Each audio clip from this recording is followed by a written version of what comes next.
Hello viewers, welcome to Telugu ప్రభా TV. Tollywood దర్శకధీరుడు SS Rajamouli తర్వాత వరుస హిట్స్ అందుకున్న మరో డైరెక్టర్ అనిల్ రావుపూడి. 2015లో వచ్చిన 'పటా' సినిమాతో దర్శకుడిగా టాలీవుడ్లో ఎంట్రీ ఇచ్చాడు. నందమూరి కళ్యాణ్‌రామ్‌కి భారీ హిట్ ఇచ్చాడు. ఈ సినిమా తర్వాత సాయి ధరమ్ తేజ్‌తో 'సుప్రీం' సినిమా తీశాడు. తర్వాత మాస్ మహారాజా రవితేజ తోటి 'రాజా ది గ్రేట్' చిత్రాన్ని తీశాడు. సో వరుసగా హ్యాట్రిక్స్ అందుకున్న అనిల్ రావుపూడి ఆ తర్వాత మల్టీ స్టారర్ చిత్రాన్ని రూపొందించాడు. విక్టరీ వెంకటేష్ అండ్ వరుణ్ తేజ్‌తో 'ఎఫ్2' చిత్రం తీశాడు. సో ఈ మల్టీ స్టారర్ కంప్లీట్‌గా ఫన్ అండ్ ఫ్రస్ట్రేషన్‌తో వచ్చి భారీ హిట్ అందుకుంది. అనిల్ రావుపూడికి ఫ్యామిలీ ఎంటర్‌టైన్‌మెంట్స్ అంటే ఎంతో ఆసక్తి. 'జంధ్యాల', 'ఈవీవి సత్యనారాయణ' లాంటి ఒకప్పటి కామెడీ డైరెక్టర్స్‌ని స్ఫూర్తిగా తీసుకొని ఆయన సినిమాల్లో హెల్తీ కామెడీని చూపిస్తూ చక్కటి డైలాగ్స్ తోటి మంచి అద్భుతమైన సన్నివేశాలతోటి సినిమాని తీస్తున్నారు. అనిల్ రావుపూడి ఇప్పటివరకు తీసిన ప్రతి చిత్రం బాక్సాఫీస్ వద్ద మంచి విజయాన్ని సొంతం చేసుకుంది. ముఖ్యంగా వెంకటేష్‌తో వరుసగా 3 చిత్రాలు తీశారు. 'ఎఫ్2', 'ఎఫ్3' అలాగే 'సంక్రాంతికి వస్తున్నాం'. 2025 సంక్రాంతికి వస్తున్నామంటూ వెంకటేష్‌తో మూడోసారి వచ్చి 300 కోట్ల మార్కును దాటింది. వెంకటేష్ కెరీర్‌లోనే బిగ్గెస్ట్ కమర్షియల్ హిట్‌గా కూడా నిలిచింది. సో ఈ క్రమంలోనే ప్రస్తుతం అనిల్ రావుపూడి మెగాస్టార్ చిరంజీవితో 'మనశంకర వరప్రసాద్' గారి చిత్రాన్ని రూపొందించారు. ప్రస్తుతం ఈ సినిమా ప్రమోషన్స్‌లో ఉన్నారు అనిల్ రావుపూడి. అంతేకాదు ఈ సినిమాలో వెంకటేష్ ఒక గెస్ట్ అపియరెన్స్ కూడా ఇచ్చారు. తాజాగా వీరిద్దరి మీద చిత్రీకరించిన సాంగ్ ఏదైతే ఉందో ప్రస్తుతం యూట్యూబ్ లో ట్రెండ్ అవుతుంది. చిరు వెంకీ మాస్ సాంగ్ ఏదైతే ఉందో ప్రస్తుతం అనిల్ రావుపూడి మార్క్ స్టైల్ తోటి ఆ మేకింగ్ తోటి ముఖ్యంగా భీమ్స్ సిసిరిలో అందించిన సంగీతం ఏదైతే ఉందో అటు వెంకీ ఫ్యాన్స్ ని ఇటు మెగా ఫ్యాన్స్ ని బాగా ఆకట్టుకుంటోంది. అంతేకాదు సంక్రాంతికి రాబోతున్న ఈ సినిమాపై తాజాగా వచ్చిన వెంకీ అండ్ చిరంజీవి మీద చేసిన సాంగ్ బాగా హైప్ ని క్రియేట్ చేసింది. ప్రస్తుతం ఈ సినిమా ప్రమోషన్స్ లో ఉన్న అనిల్ రావుపూడి తన నెక్స్ట్ సినిమా ఎవరితో ఉండబోతుందో కూడా ఇంటిచ్చాడు. అయితే పర్టికులర్ గా ఈ హీరోతో సినిమా చేస్తాడు అనేది ఒక క్లారిటీ రానప్పటికీ అనిల్ రావుపూడి ఎప్పుడు కూడా సినిమా తర్వాత సినిమా చేసుకుంటూ వస్తున్నాడు. ఒక సినిమా ప్రొడక్షన్ లో ఉండగానే మరో సినిమాని ఇప్పటివరకు ప్రకటించలేదనే చెప్పాలి. అనిల్ రావుపూడి మొదటి సినిమా 'పటాస్' నుంచి కూడా ఒకటే పంతాన్ని ఫాలో అవుతున్నారు. ఒక సినిమా పూర్తయిన తర్వాత ఆ సక్సెస్ ని పూర్తిగా ఎంజాయ్ చేసిన తర్వాత మరొక కొత్త సినిమా రాసుకుంటున్నారు. ఆ సినిమాకి తగ్గ హీరో ఎవరు, ఆ హీరో తోటి మాట్లాడి కథ చెప్పి డేట్స్ తీసుకున్న తర్వాత డేట్స్ ఫైనల్ అయిన తర్వాత ఆ హీరోతో సినిమా మొదలు పెడుతున్నాడు. అంతేకాదు మొదటి సినిమా నుంచి అనిల్ రావుపూడి ప్రమోషన్స్ లో ఒక కొత్త స్ట్రాటజీ ఫాలో అవుతున్నారు. రవితేజతో కానివ్వండి, కళ్యాణంతో కానివ్వండి, సాయి ధరమ్ తేజ్తో కానివ్వండి, అలాగే వెంకటేష్ వరుణ్ తేజ్తో చేసిన 'ఎఫ్2, ఎఫ్3' లాంటి మల్టీ స్టారర్స్ కానివ్వండి, సోలోగా వెంకటేష్ తో తీసిన 'సంక్రాంతికి వస్తున్నాం' సినిమాతో కానివ్వండి, ఏ సినిమాకైనా అనిల్ రావుపూడి ప్రమోషన్స్ లో ఒక కొత్త స్ట్రాటజీ ఫాలో అవుతుంటాడు ఎప్పటికప్పుడు. ముఖ్యంగా 'సంక్రాంతికి వస్తున్నాం' ప్రమోషన్స్ అంతా మనం చూసాము. ముఖ్యంగా 'సంక్రాంతికి వస్తున్నాం' సినిమాకి మ్యూజికల్ పరంగా ఎలాంటి ఒక కొత్త ట్రెండ్ క్రియేట్ అయిందో మనందరం చూసాం. చాలా కాలం తర్వాత రమణ గోగుల ఈ సినిమాలో ఒక పాట పాడారు. ఆ పాట ఎంత బ్లాక్ బస్టర్ హిట్ అయిందో మనందరికీ తెలిసిందే. అయితే ఇంకొక సాంగ్ ని వెంకటేష్ కూడా పాడారు. అయితే ఈ సాంగ్ యాక్చువల్ గా వేరే వాళ్ళతో పాడించాలనుకున్న అనిల్ రావుపూడికి వెంకటేష్ వెంటబడి మరి ఒక డిఫరెంట్ స్ట్రాటజీ ఫాలో అయ్యి ఆ సాంగ్ ని వెంకటేష్ పాడేలాగా చేశారు.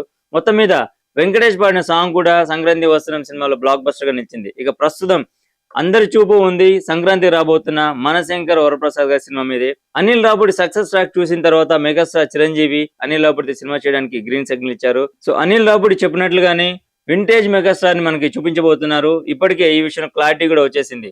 మొదటి పాట 'మీసాల పిల్ల', తర్వాత వచ్చిన 'శశిరేఖ' సాంగ్స్ తో పాటు చిరంజీవిని మొదటి నుంచి రివీల్ చేసిన విధానం, ఫస్ట్ పోస్టర్ నుంచి ఆయన లుక్ ని నిజంగానే వింటేజ్ మెగాస్టార్ ని చూపించబోతున్నారు అనిల్ రావుపూడిని మనకి క్లారిటీ వచ్చింది. ఇక ఇప్పటి వరకు వచ్చిన 2 సాంగ్స్ భారీ సక్సెస్ సాధించిన సంగతి తెలిసిందే. ఇక తాజాగా వచ్చిన మరో మెగా విక్టరీ సాంగ్ కూడా మంచి మాస్ ఆడియన్స్ ని ఆకట్టుకుంటూ సూపర్ హిట్ నిలిచింది. మొత్తం మీద 'మనశంకర వరప్రసాద్' నుంచి వచ్చిన 3 పాటలు కూడా మొత్తం మీద 'మనశంకర వరప్రసాద్' గారి సినిమా నుంచి వచ్చిన 3 సాంగ్స్ కూడా మంచి హిట్ సాధించాయి. అయితే ఈ నేపథ్యంలో ప్రమోషన్స్ లో భాగంగా అనిల్ రావుపూడికి ఒక ఇంట్రెస్టింగ్ క్వశ్చన్ అడిగారు. సో ప్రమోషన్స్ లో భాగంగా అనిల్ రావుపూడికి ఒక ఇంట్రెస్టింగ్ క్వశ్చన్ అయితే ఎదురైంది. అందరూ అనుకున్నట్లుగానే ఇప్పటి వరకు అనిల్ రావుపూడి సీనియర్ హీరోస్ ని డైరెక్ట్ చేశాడు. సో మెగాస్టార్ ని మనశంకర్ వరప్రసాద్ గారితో, అంతకు ముందు వెంకటేష్ ని 3 సినిమాలు డైరెక్ట్ చేశారు. రవితేజని 'రాజా ది గ్రేట్' సినిమాకి డైరెక్ట్ చేశాడు. ఇక నందమూరి బాలకృష్ణతో 'భగవంత్ కేసరి' చిత్రం తీశారు. సో ఆల్మోస్ట్ టాలీవుడ్ లో ఉన్న సీనియర్ హీరో ముగ్గురిని డైరెక్ట్ చేసిన అనిల్ రావుపూడి నెక్స్ట్ నాగార్జున ఎప్పుడు డైరెక్ట్ చేయబోతున్నాడు, ఆయనతో ఎలాంటి సినిమా తీయబోతున్నాడు, ప్రస్తుతం ఇదే టాపిక్ గత కొన్ని రోజులుగా టాలీవుడ్ లో వైరల్ అవుతున్న సంగతి తెలిసిందే. సో దీనికి సంబంధించి అనిల్ రావుపూడి స్వయంగా క్లారిటీ ఇచ్చాడు. సో 'మనశంకర వరప్రసాద్' గారు సంక్రాంతికి రాబోతుంది జనవరి 12న. ఈ నేపథ్యంలో అనిల్ రావుపూడి స్వయంగా ప్రమోషన్స్ లో పాల్గొంటున్నారు. మరికొద్ది రోజుల్లో వెంకటేష్ అండ్ నయనతార అలాగే మెగాస్టార్ చిరంజీవి కూడా ప్రమోషన్స్ లో భాగం కాబోతున్నారు. సో ఈ నేపథ్యంలో నాగార్జునకు సంబంధించి ఒక క్వశ్చన్ ఎదురవగా నాగార్జునతో ఖచ్చితంగా హలో బ్రదర్ లాంటి సినిమాని తీస్తానని అనిల్ రావిపూడి వెల్లడించారు.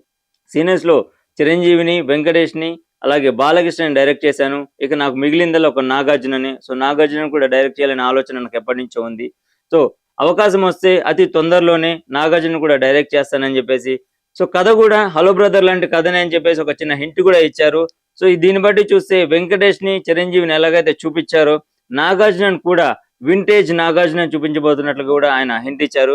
హలో బ్రదర్ ఎలాంటి బ్లాక్ బస్టర్ సాధించిందో మనందరికి తెలిసిందే.